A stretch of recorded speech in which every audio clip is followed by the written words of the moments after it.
Islam. Sorry, friends, take cut off. So basically, I was saying, so it's not their fault that they're under mind control. In fact, they're victims. We're all victims of a terrible plot to keep us from knowledge of ourselves. But the only way to help them is to separate from them and get the necessary knowledge and understanding and do the necessary work so that our babies aren't subjected to the same miseducation tactics. Because if we don't build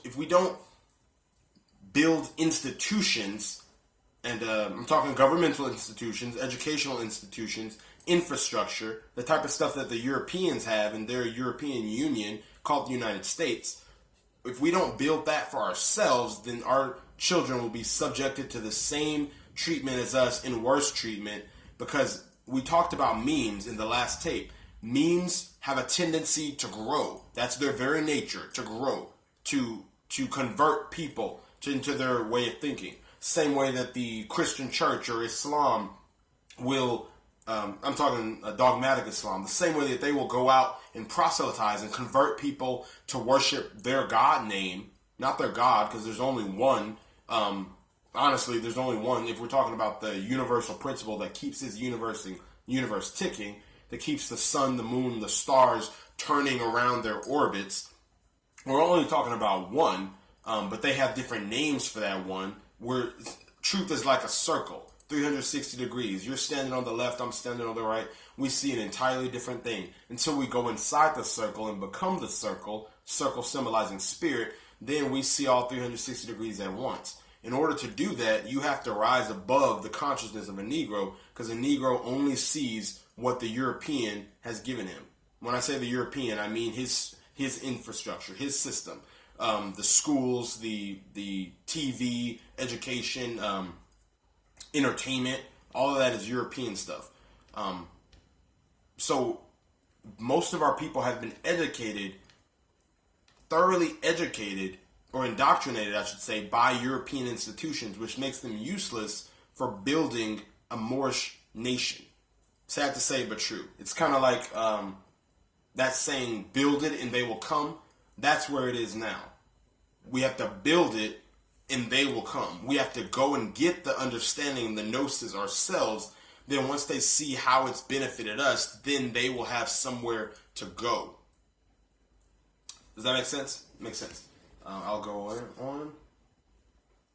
The majority of those now ranging between 20 and 50 years of age have been too deeply instilled with emotional doctrines and distorted history, which has been written by prejudiced European educators during the past 140 plus years. This group emotionally rely upon that which they have been taught to believe. Facts and testimony are not the foundation of their faith, except in very rare cases. These people accept without question the beliefs of those among whom they are born and reared, and will disbelieve even the evidences of their senses rather than disband with the impractical, emotional, religious beliefs which have grown in them. Keyword belief. We don't deal as Moors, scientific and cultural Moors now, because there are some religious Moors. We're still dealing with Allah from this exoteric perspective, expecting some prophet to come back and save them, expecting Jesus to come back, when really Jesus just means justice, universal justice that has to be established and implemented by the minds and the hands of human beings. Scientific and cultural Moors dealing with astrology, the science of Islam, they don't deal with belief, because we understand etymology. Belief means lie, or to believe in a lie.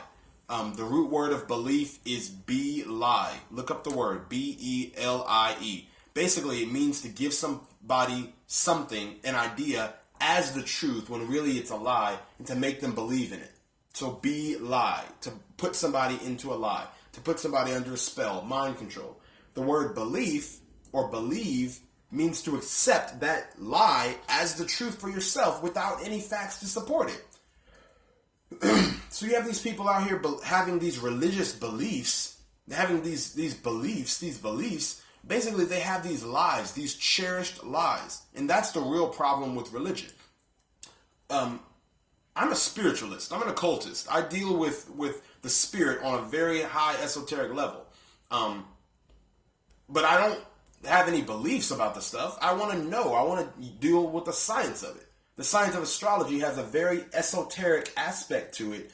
And once you get into the science of astrology, dealing with the 9 planets and the 12 signs of the zodiac, you will prove for yourself, not as a belief, but as an absolute fact, that all the religious doctrines of the world over have been based upon the absolute immutable science of the 12 signs of the zodiac and the numbers 0 through 9, or the planets 0 through 9.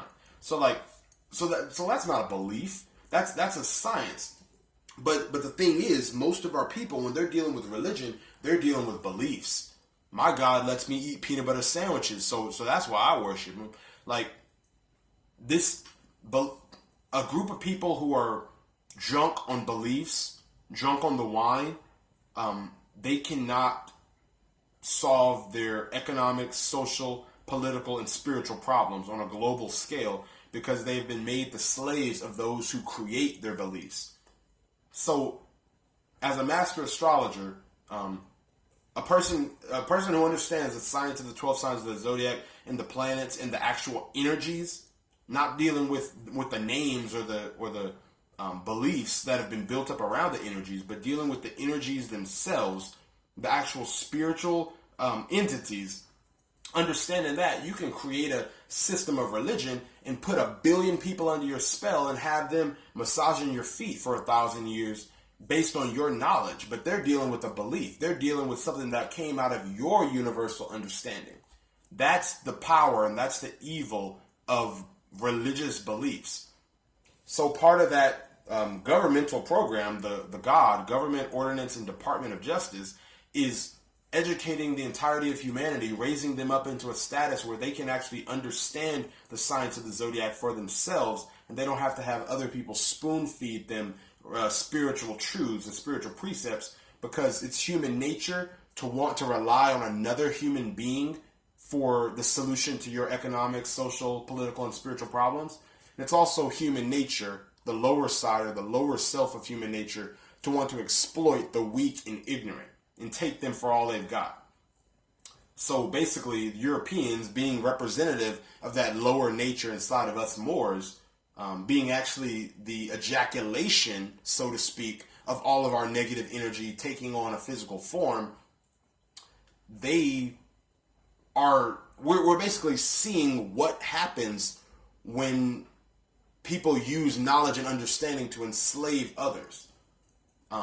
And we basically don't want that. And most of our people, again, not to beat a dead horse, most of our people have become victims of that. And we haven't shaken it yet. And those who have shaken it faster than the others, we have to break away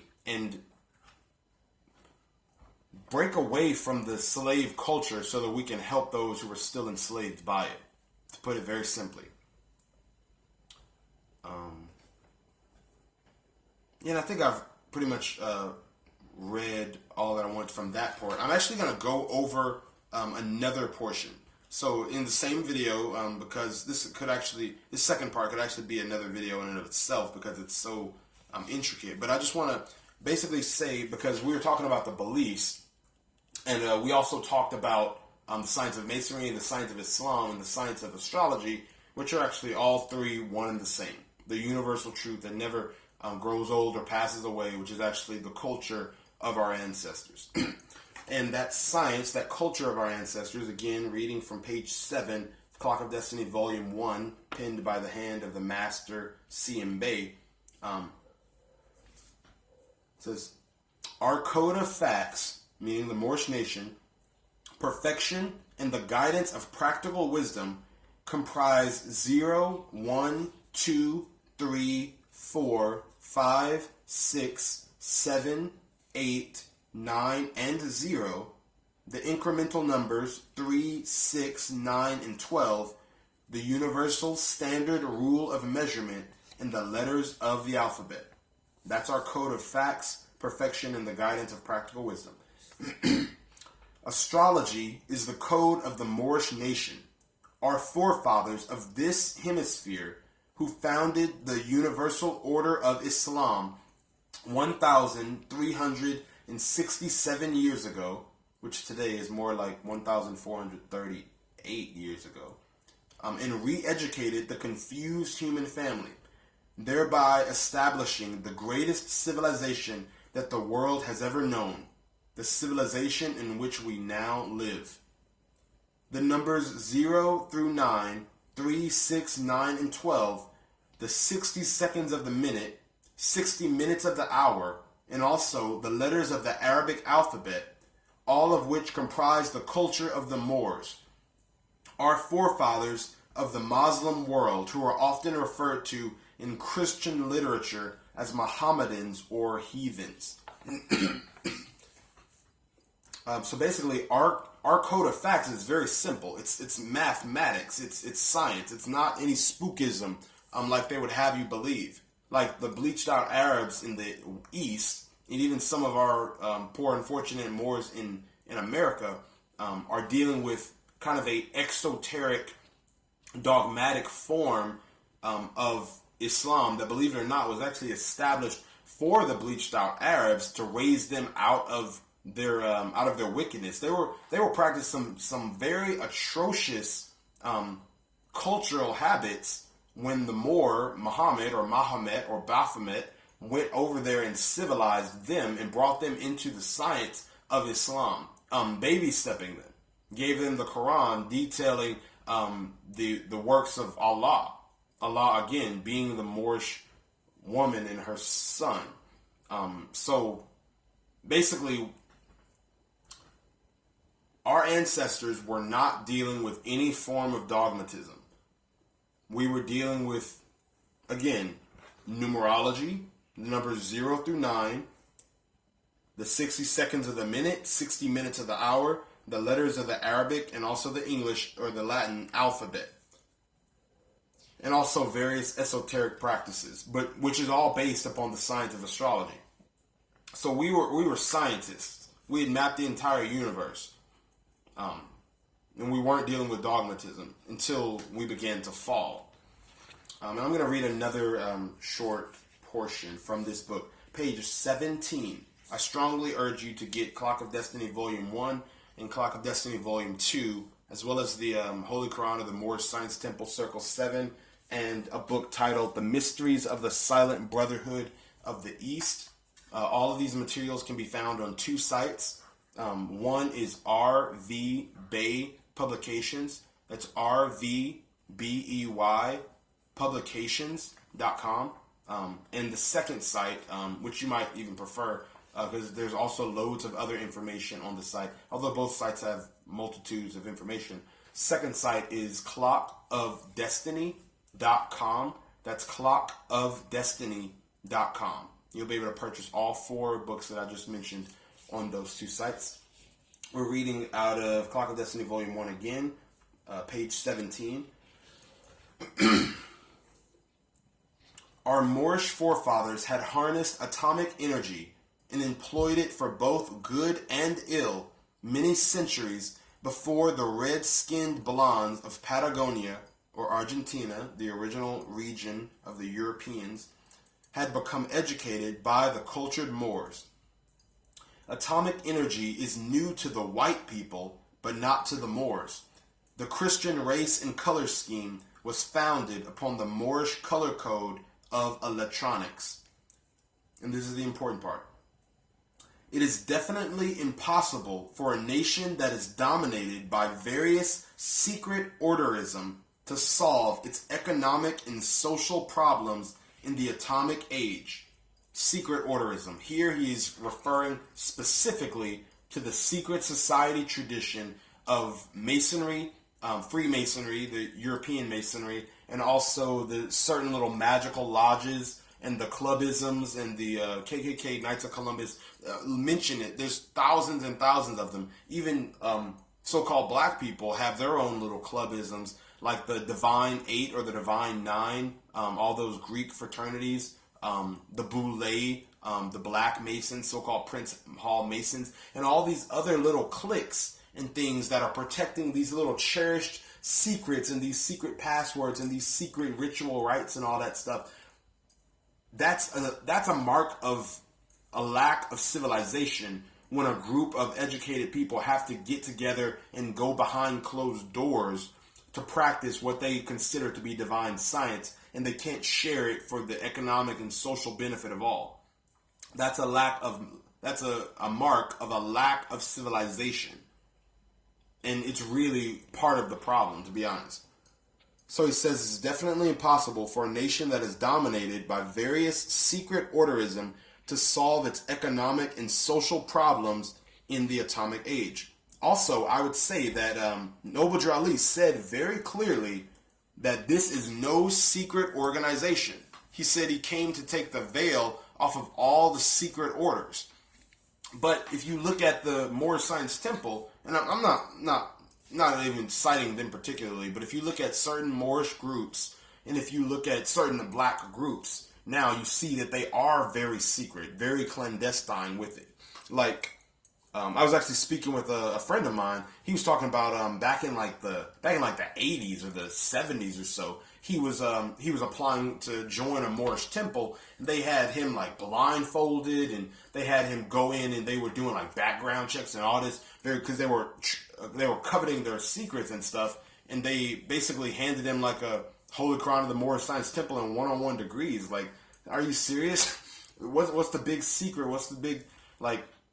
It's actually funny. This is very off topic, or kind of related though. But it was said by the master magician, occultist Aleister Crowley. He said they bound me with heavy secret oaths and death vows, and then they handed me a copy of the Hebrew alphabet, because basically showing how all this secretism based on divine principles, they're holding it all secret. And it is not for the benefit of all the people if the nation is dominated by secret orderism. Let's just say it like that. And excuse me for stuttering and stuff. You might ask yourself this question: how can one help himself and others without exposing his secrets? The code of mathematics, scaling from 0 to 9, and 3, 6, 9, and 12 constitute the ever-present code of law which never grows old or ancient. Neither earth, water, air, and heat, light, or electricity will ever grow old or ancient. Neither woman, sons, and the letters of the alphabet will ever grow old or ancient, the whole of which comprise the one great body of the ever-present living truth, which therefore is not a mystery and neither a secret. Do you agree? All universal orderisms involving religion, symbolism, and mystic passwordism are our own ignorance of the realities which dwell within us and about us. All secret orderisms involving religion, symbolism, and mystic passwordism are our own ignorance of the realities which dwell within us and about us. That which individuals have in their minds unexpressed is a secret. Having expressed to another that in mind, then the great secret has been exposed to the outer world. So he says very clearly here, basically sums up my entire point, basically, that of course we all have our certain kind of secrets. Like maybe we're a part of different kind of organizations. They have the right to protect their secret knowledge. But the simplest things, the greatest truth is actually in the simplicity of it all. C.M. is famous for saying common sense is the highest science known to man, but how many people can actually use common sense? Most people are under brainwashing and mind control, and they don't have access to that common sense part of them, which is actually their universal subconscious mind. So in order to build a nation, in order to re-educate humanity, we really only need a few different tools. The code of mathematics, the letters of the alphabet, a full understanding of the science of earth, water, air, and heat, light or electricity, which all of which is just atomic energy, the science of the woman, the science of her sons, which is actually the science of masonry, or the mother and son, or the ma and son, which is the science of masonry, the science of the woman and her son, and also the science of the 9 months that she gives birth to her son. That's the holy number 9. And he says none of these things will grow old or ancient. The earth has been here for billions of years. The earth provides all of the necessities for the human family.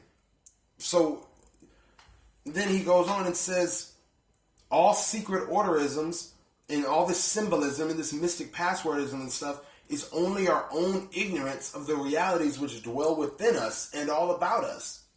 We don't have the common sense to even know, so that's why it's codified and spookified, and that's why we're able to have the wool pulled over our eyes, because of our own ignorance, to be honest.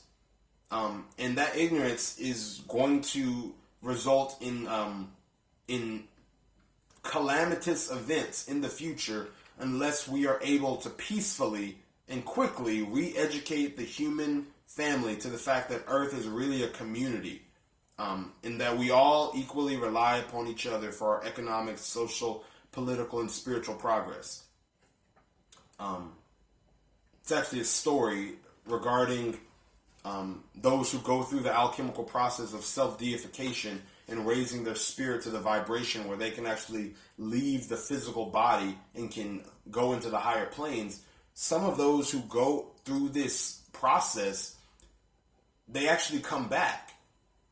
So they've been able to break free of the matrix, break free of the endless cycle of birth and death and reincarnation, etc.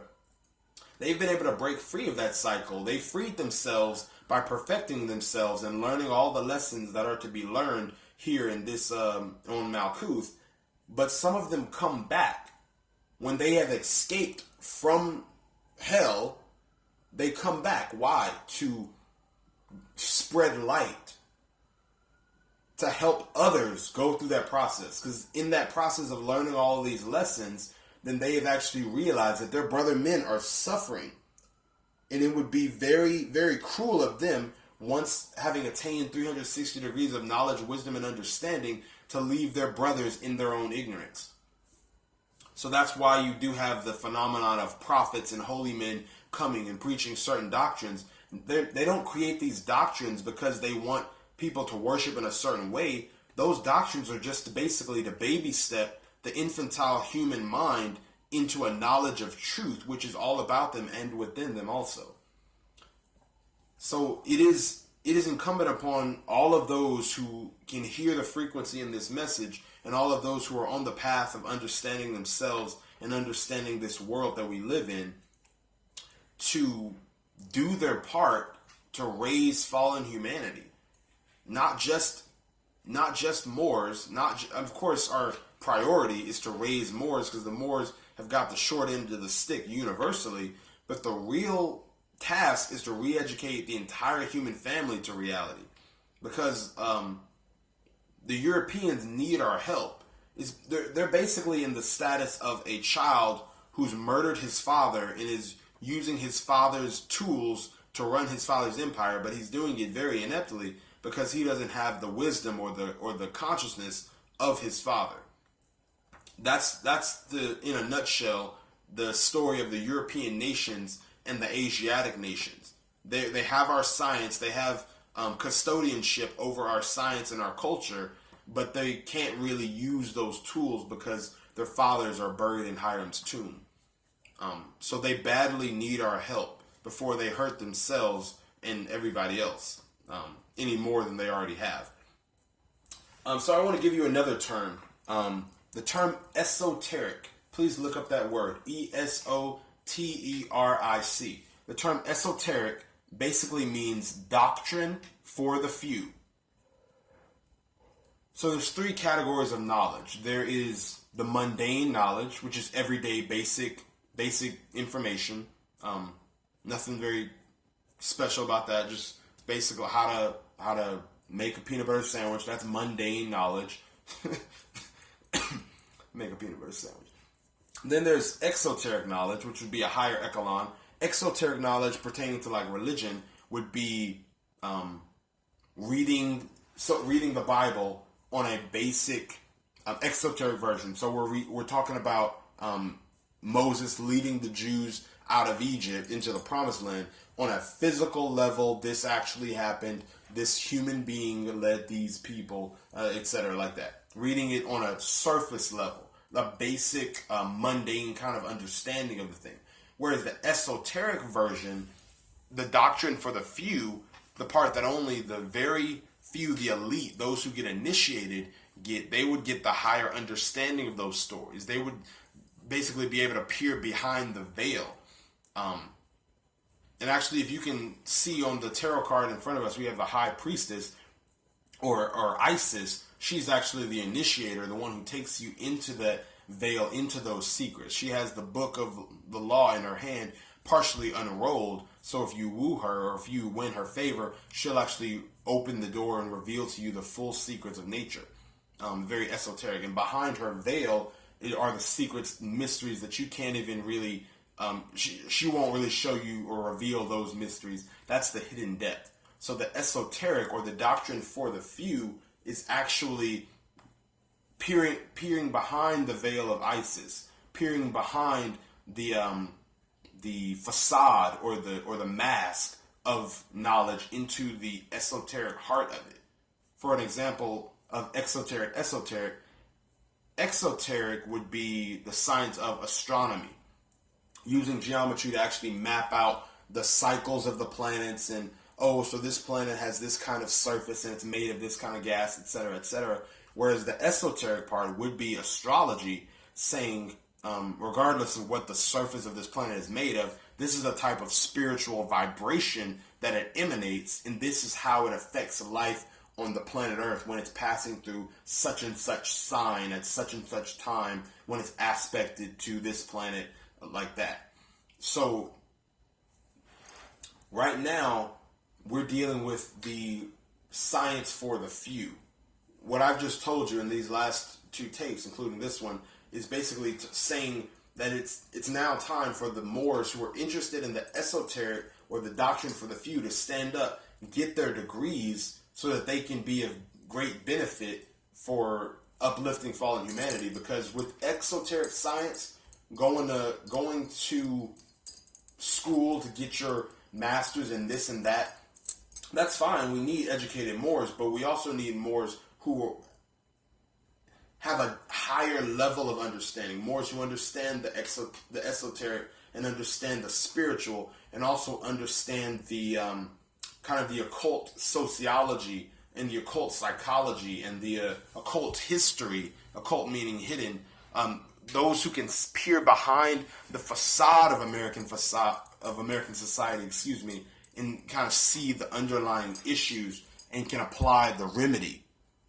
Moorish science, as given by Noble Drew Ali and as given by C.M. Bay, the master, are both occult or esoteric sciences, meaning it's not for everybody and everybody can't get it. The book that I just read from, Clock of Destiny Volume 1, 9 out of every 10 people, no, 19 out of every 20, no, 49 out of every 50 black people could pick up that book, read the entire thing, and not understand a single word. 49 out of 50 people can watch this video and not really understand what I'm saying, and even if they understand it, it won't make any sort of change in them and mobilize them to make the necessary changes so that they can participate in the upliftment of fallen humanity in the way that I intend this video to stimulate you to do. Meaning that those who can catch the frequency that's clothed in these Latin or English words, you're the one that I'm actually speaking to. The 1 out of 49. It's actually funny, if you understand the 5% Nation, that actually came out of the Nation of Islam, believe it or not, started by Clarence 13X, or Father Allah, came in like 1963, I want to say, and passed in 1967, God rest the father. He said, after I pass away, you will no longer be known as the 5% Nation, but as the nation of gods and earths. And now they're in every walk of life, so kudos to his work. But basically they have a doctrine where they talk about the 5%, the 10%, and the 85%. Kind of goes like this. So 85% are the walking dead, deaf, dumb, and blind, lacking the truth. 10% of the people have the truth, and they use that truth to enslave the 85%, and 5% have the truth, and those are the poor righteous teachers who teach the truth to the 85% to free them from the bondage to the 10%. So it's kind of like that. These tapes that I'm bringing and that I will be creating in the future are to bring you and initiate you into that 5% consciousness, the poor righteous teachers, meaning poor, not necessarily physically poor, because we need wealth and we need resources. Noble Drew Ali said it takes finance to uplift the nation, but poor in spirit in the biblical sense, meaning poor of any real ambition. You're not trying to become famous. You're not trying to be all flashy. You're not up in your ego like that. You're really sincerely about helping the people. And that's actually the 33 or the Christ energy. Will you sacrifice your life for the people, for the good of the babies? Will you become a sacrifice for the men? And it's going to take those sorts of magi to raise the nation. So I hope you enjoyed the tape. Please purchase those books and get into that study yourself. Hibu, Haq, Salam, Huriyatun wa Adl, love, truth, peace, freedom, and justice. Let's raise the nation. Islam.